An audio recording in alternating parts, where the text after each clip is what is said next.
तुमने सुना होगा लोगों को कहते, और तुमने अपनी किताबों में भी ऐसे गीत पढ़े होंगे और ऐसी बातें सुनी होंगी।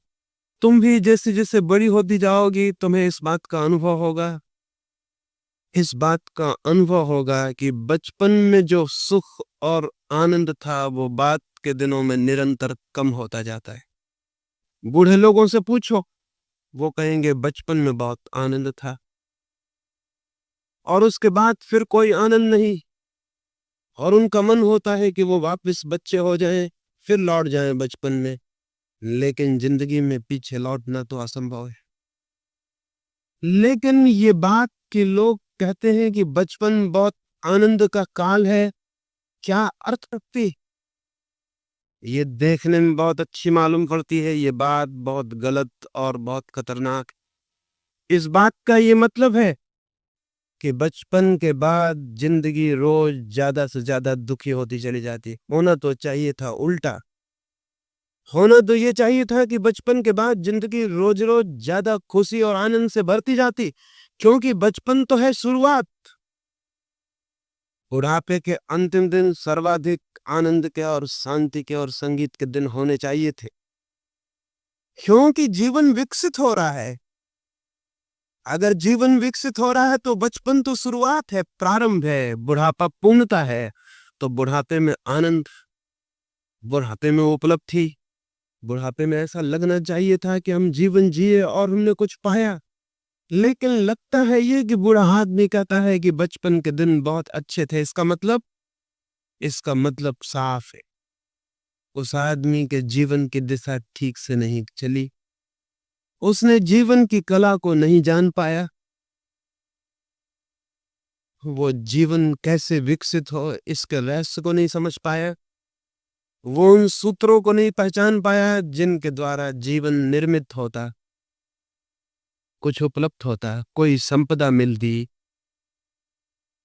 लेकिन ये सबके साथ सच है, तुम अभी छोटी हो, लेकिन तुम्हें अभी भी इस बात की खबर मिलनी शुरू हो गई होगी कि बचपन के दिन अच्छे थे। अगर तुमको ऐसा लगने लगा हो तो तुम समझ लेना कि तुम्हारी जिंदगी गलत रास्तों पर चलनी शुरू हो गई। खुशी बढ़ती जानी चाहिए, जीवन के साथ आनंद बढ़ता जाना चाहिए। रोज रोज लगना चाहिए कि कल कल कुछ भी न था, आज जो है उसके सामने। हर दिन जब आए नया दिन तो वो और बड़ी खुशी और बड़ा संगीत और बड़ा सौभाग्य लेकर आना चाहिए। तभी तुम समझना कि तुम्हारा जीवन ठीक दिशा में चल रहा है। नहीं तो जीवन तो एक पतन हो गया। बचपन में थी खुशी और बुढ़ापे में दुख, तो जीवन तो एक पतन हो गया, विकास नहीं। नीचे गिरना हो गया, ऊपर उठना नहीं। ये तो बड़ी आश्चर्य की बात है, और ये इतनी आश्चर्य की बात भी हमें दिखाई नहीं पड़ती। पहली बात, जीवन केवल उनको मिलता है, जीवन के आनंद को केवल वही उपलब्ध होते हैं जो जीवन की कला को, आर्ट ऑफ लिविंग को सीख पाते हैं। तो ही तो ही सार्थकता मिलती है, और नहीं तो सब व्यर्थ हो जाता है। मनुष्य पैदा तो बहुत होते हैं, लेकिन जीवन को बहुत थोड़े से लोग जान पाते हैं। कौन से रास्ते हैं जिनसे जीवन जाना जा सके और पाया जा सके? पहली बात, बिल्कुल आधार में, बुनियाद में जो बात जाननी जरूरी है वो ये, जो मैंने जड़ों के संबंध में कही, जीवन की कला। सबसे पहले जीवन की जड़ों को जानने की कला। ये जानना जरूरी है कि मेरे जीवन का केंद्र कहाँ है, जहां से प्राण शक्ति पाते हैं। वो कहाँ है? वो बाहर है या भीतर? वो मेरा शरीर है या शरीर से भी कोई और गहरी चीज?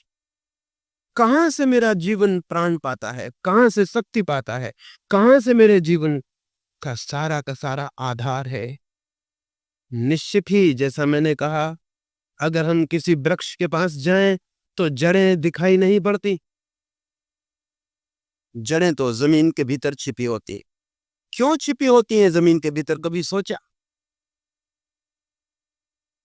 जमीन के भीतर इसलिए छिपी होती है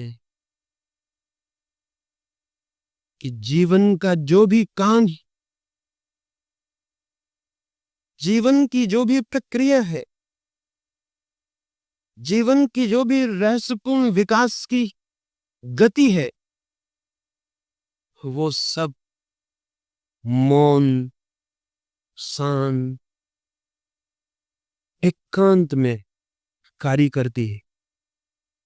अगर हम किसी आदमी को 10-5 दिन न सोने दें, वो पागल हो जाए।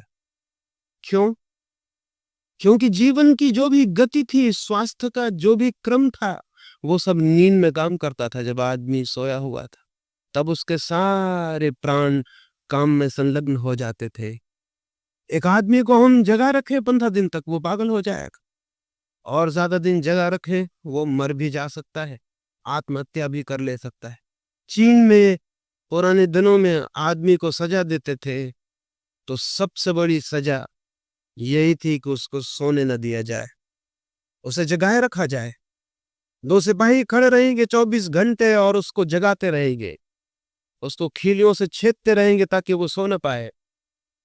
और 2-4 दिन के भीतर ही वो इतनी असह्य पीड़ा अनुभव करने लगता था, चिल्लाने लगता था, पागल हो जाता था, सिर दीवालों से फोड़ने लगता था। मौत से भी ज्यादा पीड़ा उसे झेलनी पड़ती थी। क्या हो गई तकलीफ?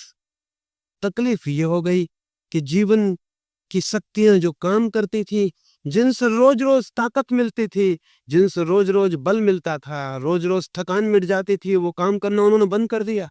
क्योंकि उनके काम करने के लिए जरूरी था कि सब मौन हो जाए, शांत हो जाए, चुप हो जाए, सब सो जाए। उस अंधेरे में, उस मौन में, उस साइलेंस में वे शक्तियां अपना काम करती। बच्चा माँ के पेट में बड़ा होता है, दिखाई नहीं पड़ता, अदृश्य जड़ें जमीन के भीतर छिपी होती है, दिखाई नहीं पड़ती है और काम करती रहती।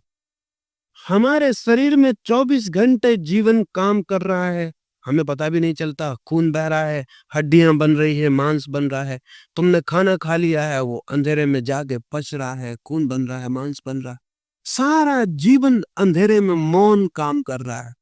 एक एक आदमी के शरीर के भीतर इतनी बड़ी फैक्ट्री काम कर रही है कि अगर वो शोरगुल करे तो दुनिया में जीना मुश्किल हो जाए।